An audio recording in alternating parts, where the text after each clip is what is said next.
இன்னொன்னு சொன்னாரு, 40 எம்பி இருக்காங்களே என்ன செய்றாங்க? இந்த கேள்வி அடிக்கடி எழுப்பப்படுது. அப்ப நான் கேட்கிறேன், இங்க ஏடிஎம்கேக்கு 60க்கு மேல எம்எல்ஏ இருக்காங்களே என்ன செய்றீங்க? அப்படியே அரசாங்கத்த ஒண்ணும் கவலைப்படாம நீங்க நெனச்சாலும் பண்ண வேண்டியது தானே? பண்ண முடியாது. இல்லையா? மெஜாரிட்டி படி தான் நடக்கும். அப்ப நீங்க என்ன செய்ய முடியும்?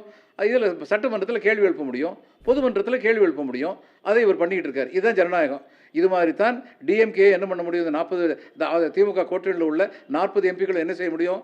தமிழ்நாட்டு நலன் இல்லைன்னு சொல்லி அவங்க நினைக்கிறாங்களோ, அத பத்தி நாடாளுமன்றத்தில குரல் எழுப்ப முடியும். குரல் எழுப்பாம இருக்காங்களா?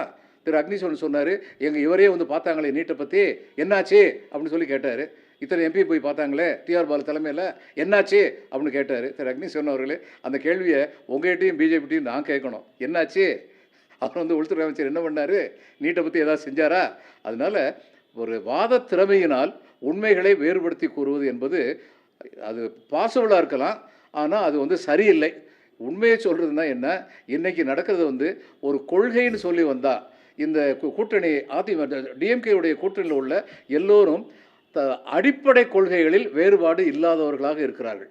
ஆனா அதிமுக வெளிப்படையா சொல்லியிருக்காங்க. தேர்தல் கூட்டணி வேறு, கொள்கை கூட்டணி வேறு. வெளிப்படையா சொல்லியிருக்காங்க. இதெல்லாம் தேர்தலுக்காக பண்ற கூட்டணி அப்படின்னு சொன்னா, தேர்தலுக்காக நீங்க தப்பான ஆள் கூட கூட்டணி சேர்ந்து, தப்பான ஆள பதவிக்கு கொண்டு வந்துட்டு, அதுக்கப்புறம் இப்ப நாங்க என்ன பண்றது? நாங்க எதிர்ப்போம் அப்படின்னு சொல்றதுல என்ன பிரயோஜனம் இருக்கும்?